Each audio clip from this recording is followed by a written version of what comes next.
दोस्तों, आपको और आपके पूरे परिवार को वैशाख अमावस्या की बहुत बहुत हार्दिक बधाई एवं अनंत शुभकामनाएं। भगवान लक्ष्मी नारायण का भरपूर आशीर्वाद आपके ऊपर तथा आपके पूरे परिवार पर सदैव सर्वदा बना रहे।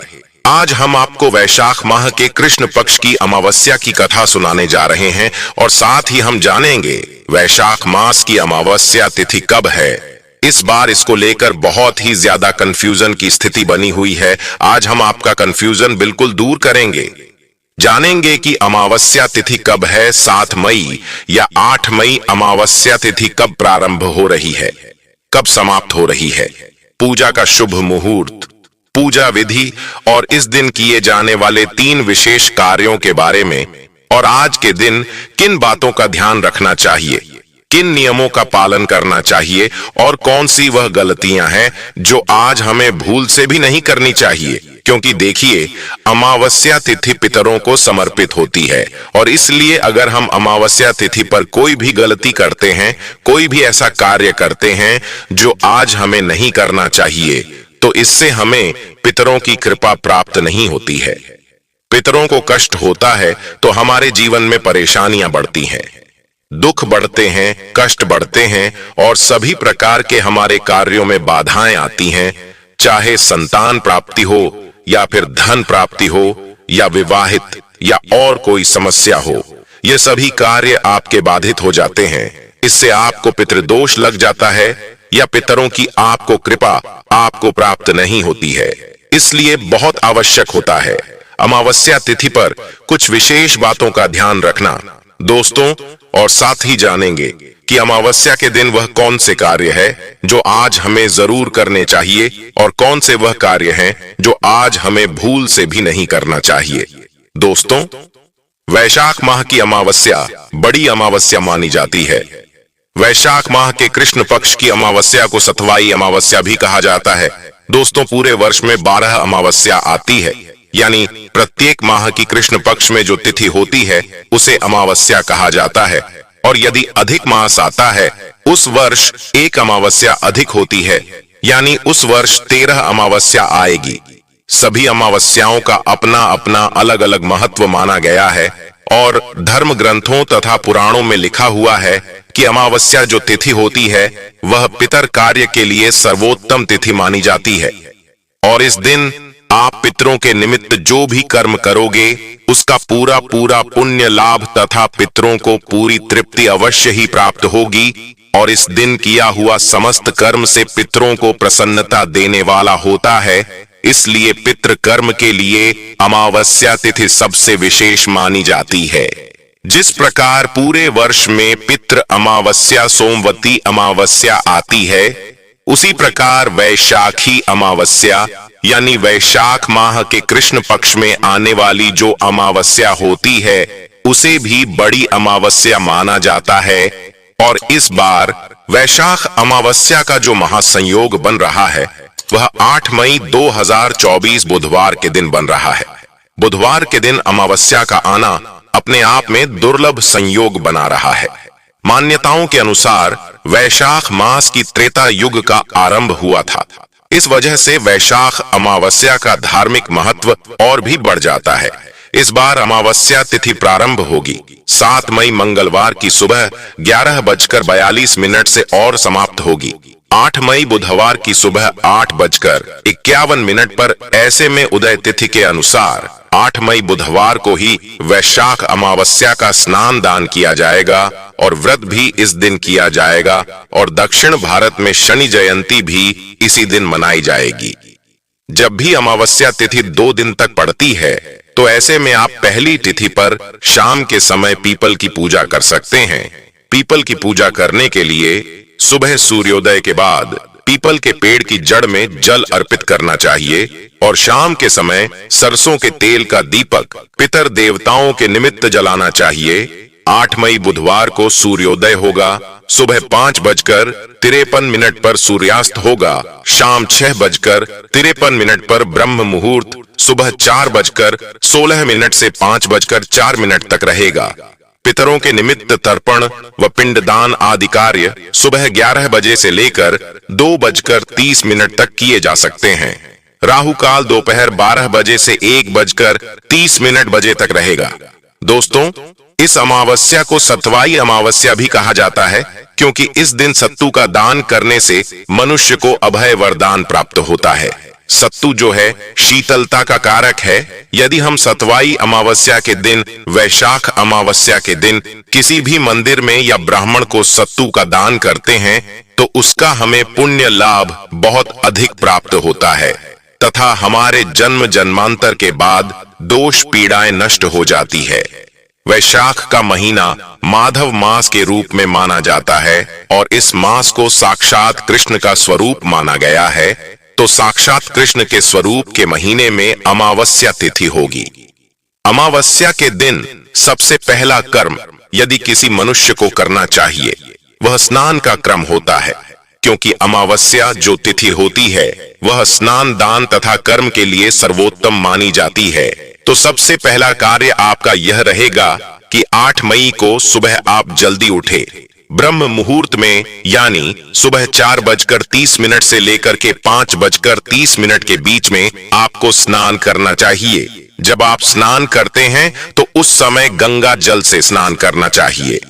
वैसे तो गंगा, जमुना, सरस्वती, गोदावरी, नर्मदा जी, यह कोई भी पवित्र नदी में जाकर के आप स्नान कर सकते हैं, लेकिन किसी कारणवश यदि नदी पर जाना संभव नहीं हो सकता है तो आप अपने घर में स्नान करने के जल में गंगा जल या गंगोत्री जल या कोई भी पवित्र तीर्थ का जल डाल करके स्नान करेंगे तथा उसमें तिल डाल करके स्नान करेंगे तो आपको स्नान का पूरा पूरा पुण्य फल प्राप्त होगा। स्नान करने के बाद आप शुद्ध साफ वस्त्र धारण करें और सबसे पहले आप जब सूर्य भगवान की लालिमा दिखाई दे उस समय सूर्य भगवान को तांबे के लोटे में या कोई भी पात्र में लाल चंदन, लाल पुष्प, लाल कुमकुम जो भी आपके पास है उस समय जो भी उपलब्ध हो वह डाल करके सूर्य भगवान को सबसे पहले जल अर्पित करें, भगवान को नमन करें तथा उसके बाद आपको पितरों के कर्म करना चाहिए। क्योंकि अमावस्या के दिन यानी वैशाख की जो अमावस्या है उस दिन पितृलोक के द्वार खुलते हैं। पितरों के निमित्त जो भोग तैयार किया जाता है वह पूर्णतः शुद्ध और सात्विक भोजन होना चाहिए। चाहे आपके पितृ यदि मांस मदिरा का भी सेवन करते थे तो भी आपको पितरों को इन वस्तुओं का भोग नहीं लगाना चाहिए, क्योंकि पितर देव स्वरूप हो जाते हैं तो उनके लिए शुद्ध वस्तु का निर्माण करें। जब आप पितरों के निमित्त भोजन बनाते हैं तो उस समय आप स्वयं भी शुद्ध अवस्था में होना चाहिए, यानी मासिक धर्म की अवस्था में पितरों के निमित्त भोजन नहीं बनाना चाहिए तथा बिना स्नान किए पितरों के निमित्त भोजन तैयार नहीं करना चाहिए। पूर्णतः शुद्ध और सात्विक तरीके से पितरों के निमित्त भोजन करें और भोजन में लहसुन, प्याज, मांस, मदिरा का उपयोग बिल्कुल नहीं करना चाहिए। शुद्ध और पवित्र भोजन तैयार करना चाहिए। वैसे तो पितरों की सबसे प्रिय वस्तु होती है वह होती है चावल। चावल की खीर बना सकते हैं या चावल भी आप केवल करके पितरों को भोग के रूप में अर्पित कर सकते हैं। इसके अलावा अन्य भोज्य पदार्थ भी आप पितरों के निमित्त तैयार करें। उसके बाद आप सबसे पहले चौकी के ऊपर पितरों का चित्र आप स्थापित कर दें और यदि चित्र नहीं है तो वहां जौ और तिल डाल करके या फिर अक्षत डाल करके पितरों का आवाहन करें तथा उनको आमंत्रित करें कि हे पितरों, आप इस आसन पर विराजित हो जाइए। उसके बाद जब आपने जलांजलि प्रदान कर दी है, पितरों को आवाहित कर दिया है, तो उनको भोग लगाए। और पितरों को जो भोग लगाने की सबसे श्रेष्ठ विधि जो हमारे धर्म ग्रंथों और पुराणों में बताई गई है वह इस प्रकार है कि अग्नि का कंडा तैयार करें, यानी अग्नि जलाकर के आप अग्नि प्रज्वलित कर लीजिएगा। गाय के कंडे की अग्नि सर्वोत्तम मानी जाती है और उसको तैयार करके आप एक मिट्टी के पात्र में, हवन कुंड में या किसी भी विशेष पात्र में उसको स्थापित करें। उसके बाद उसके ऊपर कंकु अक्षत चढ़ा करके अग्नि का पूजन करें तथा एक बिना नमक की रोटी तैयार कर लें। उसमें गुड़, घी और बिना नमक की रोटी का मिश्रण करके और आपको 5 आहुति पितरों के निमित्त प्रदान करना चाहिए। उंगली के माध्यम से आपको पितरों को आहुति प्रदान करना चाहिए। यह पितर उंगली मानी जाती है और इस प्रकार आप आहुति प्रदान करें। ओम प्राणाया स्वाहा, ओम स्वाहा, ओम स्वाहा, ओम स्वाहा, ओम पिरणाय स्वाहा।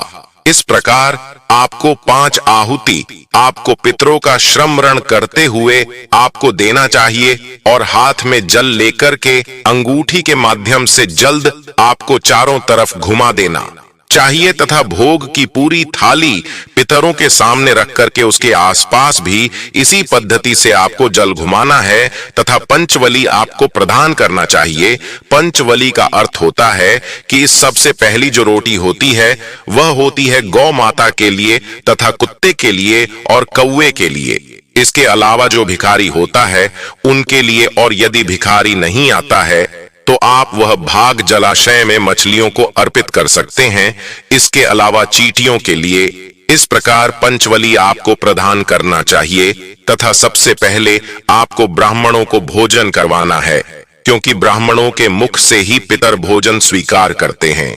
जब हम ब्राह्मणों को तृप्त करेंगे तो हमारे पितर हमारे ऊपर अत्यधिक प्रसन्न होंगे, और जो धूप आपने लगाई है, जो स्वाहाकार लगाया है, उसका धुआं जब वायु में प्रवाहित होगा तब हमारे पितर उससे प्रसन्न होंगे और हमारे पूरे परिवार को भरपूर आशीर्वाद देकर जाएंगे। ये पितरों को प्रसन्न करने का सबसे सरल उपाय है। और उसके बाद आपको ध्यान रखना चाहिए कि अमावस्या के दिन आपको किसी भी प्रकार से लड़ाई झगड़ा वाद विवाद बिल्कुल नहीं करना है। अमावस्या के दिन आपको ब्रह्मचर्य व्रत का पालन करना चाहिए। अमावस्या के दिन दिन में सोना नहीं चाहिए, और अमावस्या के दिन आपको किसी भी प्राणी का दिल नहीं दुखाना चाहिए। ईश्वर अंश जीव अविनाशी, प्रत्येक प्राणी मात्र में ईश्वर का वास होता है, इसलिए आप किसी भी प्राणी को उस दिन बिल्कुल भी न सताए। घर में आए हुए या चकिया भिखारी या मांगने वाले को कुछ न कुछ दान पुण्य अवश्य करें। दान का कोई प्रमाण या कोई तुलना नहीं होती है। आपकी जितनी हैसियत हो, जितनी श्रद्धा हो, जितनी भावना हो, उसके अनुसार आप कुछ के कुछ दान पुण्य अवश्य करें। इसके अलावा अमावस्या के दिन बाल नहीं कटवाना चाहिए, दाढ़ी कटिंग, सेविंग या नाखून भी नहीं काटना चाहिए, तथा अमावस्या के दिन आपको पेड़ पौधों को भी काटना नहीं चाहिए। अमावस्या के दिन झूठ नहीं बोलना चाहिए। अमावस्या के दिन क्रोध नहीं करना चाहिए, तथा अमावस्या के दिन आपको अपने घर के बड़े बुजुर्गों को या माता पिता का अपमान नहीं करना चाहिए। उनकी सेवा करनी चाहिए, उनका मन प्रसन्न रखना चाहिए। वैसे तो बड़े बुजुर्गों का कभी भी अपमान नहीं करना चाहिए, और अमावस्या के दिन यदि आपके घर में कोई भी व्यक्ति आता है तो उसका सत्कार करना चाहिए। और अमावस्या के दिन इन सब नियमों का आपको अच्छी प्रकार से पालन करना चाहिए। आप कर्ज मुक्ति के लिए गाय को यदि गुड़ और मसूर की दाल खिलाएंगे तो आपको कर्ज से मुक्ति प्राप्त हो सकती है।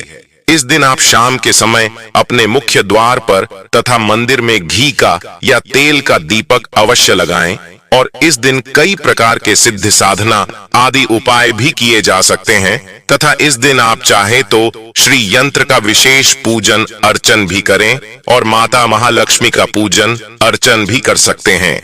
यानी लक्ष्मी प्राप्ति के उपाय या मंत्र जाप या सिद्ध साधना आप करेंगे तो निश्चित तौर से आपकी मनोकामना अवश्य पूर्ण हो सकेगी। तो चलिए कथा का श्रवण करते हैं। बोलिए सद्गुरुदेव भगवान की जय, गोपाल कृष्ण भगवान की जय, श्री वृंदावन बिहारी लाल की जय, द्वारकाधीश भगवान की जय। वैशाख अमावस्या के महत्व से जुड़ी एक कथा पौराणिक ग्रंथों में मिलती है। वैशाख अमावस्या के महत्व को बताने वाली एक पौराणिक ग्रंथों में कथा मिलती है। कथा इस प्रकार है कि एक समय की बात है, धर्म वर्ण राम का एक विद्वान और कुशल ब्राह्मण निवास करता था। वह ब्राह्मण बड़ा ही सदाचारी था, योग्य था, कुशल था, बड़ा ही सदाचारी था और बहुत ही आस्थावान तथा धार्मिक प्रवृत्ति का वह ब्राह्मण था। व्रत उपवास वह नियमित रूप से किया करता था तथा सभी नियमों का पालन बड़ी अच्छी प्रकार से किया करता था और ऋषि मुनियों का बड़ा आदर करता था, उनका सत्कार करता था। जहां पर भी संतों का समागम होता था या संत सत्संग होता था, वहां पर वो जाता था और संतों के मुखारविंद से उनकी वाणी का भ्रमण करता था। एक समय की बात है कि बहुत सारे संतों का उसके गांव में आगमन हुआ। और संत जब सत्संग कर रहे थे तो उनके सत्संग में वह ब्राह्मण भी गया। धर्म वर्ण उनके सामने बैठा हुआ था और संतों के मुख से उसने सुना कि कलयुग केवल नाम अधारा, सुमर सुमर नर उतर ही पारा। धर्म वर्ण ब्राह्मण ने सुना कि कलयुग में केवल प्रभु का नाम ही सर्वोत्तम है और प्रभु के नाम के अलावा जो कुछ भी है वह सब कुछ मिथ्या है। यानी कलयुग में केवल और केवल प्रभु का नाम स्मरण कर लोगे तो भी स्मरण कर लोगे तो भी आपको महान पुण्य फल की प्राप्ति हो जाएगी, क्योंकि सतयुग और त्रेता युग में बड़े बड़े यज्ञ हवन और करोड़ों वर्ष तक तपस्या करने से जो फल प्राप्त होता था वही फल कल युग में केवल नाम उच्चारण करने से, प्रभु का स्मरण करने से आपको प्राप्त हो सकता है। संतों के मुखारविंद से धर्म वर्ण ने सुना कि कलयुग में केवल नाम का ही एक आधार है और उसके मन में जो है वैराग्य उत्पन्न हो गया। उसके मन में ऐसा विचार आया कि क्यों मैं इस सांसारिक जीवन को व्यतीत कर रहा हूँ, और उसने तत्काल संन्यास धारण कर लिया, वैराग्य धारण कर लिया और प्रभु के नाम जप करते हुए वह जंगल में निकल गया। जंगल में भ्रमण करने लगा, प्रभु की आराधना करने लगा। प्रभु का नाम जप करता करता एकाएक घूमता घूमता वह पितरलोक को पहुंच गया। और जब वह पितरलोक को पहुंचा तो वहां पर बहुत सारे पितर विराजित थे। कुछ पितरों को उसने बहुत परेशान होते हुए देखा, पीड़ित होते हुए देखा, कष्टों में देखा। तो धर्म वर्ण ने उनसे पूछा कि आप इतने कष्टमय स्थिति में क्यों हो? आपको क्या कष्ट है? आखिर आपको कौन से कारण से इतनी यातना यहाँ पर पितृलोक में प्राप्त हो रही है? तो उन पितरों ने कहा कि हमारा जो पुत्र है धर्म वर्ण ब्राह्मण, वह पृथ्वी पर जो है संन्यास धारण कर चुका है, और उसने संन्यास जब ले लिया है तो वह अपने पितरों का सारा कर्म उसने करना त्याग कर दिया है। यानी हमारा जो पुत्र है धर्म वर्ण, वो हमारा ना तो कभी तर्पण करता है, ना श्राद्ध करता है, ना पिंड दान करता है, और पितरों के निमित्त कोई भी कार्य करना बंद कर दिया है। इसलिए हमको पितर लोक में कष्ट भोगना पड़ रहा है। धर्म वर्ण ने जैसे ही अपने पितरों की इस व्याख्या को सुना तो उसे बड़ा दुख हुआ और उसने हाथ जोड़ करके कहा कि हे पितृ देवताओं, मैं ही धर्म वर्ण हूं और मैंने ही संन्यास धारण कर लिया है। अब क्योंकि मेरा भगवत भक्ति में मेरा मन लगा हुआ था और इसी कारण मुझे शक्ति प्राप्त हुई और मैं आपके दर्शन के लिए पितरलोक में आया हुआ। तब उसी समय उनकी पीड़ा को जानकर के धर्म वर्ण ने निश्चय कर लिया कि आज ही मैं इस वैराग्य को छोड़ दूंगा और सांसारिक जीवन में प्रवेश कर जाऊंगा। तत्काल उसने अपने पितरों की आज्ञा को स्वीकार किया और पृथ्वी पर आकर के अपने संन्यास रूप को छोड़ करके पुनः गृहस्थाश्रम में प्रवेश कर लिया, क्योंकि गृहस्थ आश्रम से बढ़कर के कोई भी तपस्या या कोई भी साधन नहीं हो सकती है। और गृहस्थ आश्रम में आकर के उसने वैशाख माह की जो अमावस्या थी उस दिन अपने पितरों के निमित्त तर्पण किया, अन्य दान किया। तर्पण के साथ में पिंड दान आदि कर्म उसने किए तथा बहुत सारे ब्राह्मणों को आमंत्रित करके उनको भोजन करवाया। और उसने अन्य दान करके, वस्त्र दान करके, गौ दान करके, स्वर्ण दान करके, तिल दान करके, शक्कर का दान करके और अन्य कई प्रकार के दान करके अपने पितरों को तृप्त किया तथा अपने पितरों से प्रार्थना की, हे पितर देवताओं, आप प्रसन्न हो जाइए। आपने जैसा मुझे आज्ञा दी थी उसी प्रकार मैंने आपकी तृप्ति के लिए समस्त उपाय किए हैं। उसके पितर उसी समय प्रकट होते हैं और उसको आशीर्वाद देकर के पुनः पितर लोक को प्रस्थान कर जाते हैं। इस प्रकार वैशाख माह की अमावस्या की जो कथा है यहाँ पर समाप्त होती है। इस कथा को जो कोई भी पूरी श्रद्धा भक्ति तथा भावना के साथ में श्रवण करता है उसकी मनोकामना निश्चय ही पूर्ण हो जाती है। वीडियो को विराम देते हुए आप सभी से निवेदन है कि हिंदू रिलीजियस टेल्स चैनल को सब्सक्राइब अवश्य करें, कमेंट करें, अपने दोस्तों रिश्तेदारों को वीडियो जरूर शेयर करें। बोलिए पितरेश्वर भगवान की जय, श्री वृंदावन बिहारी लाल की जय, गोपाल कृष्ण भगवान की जय।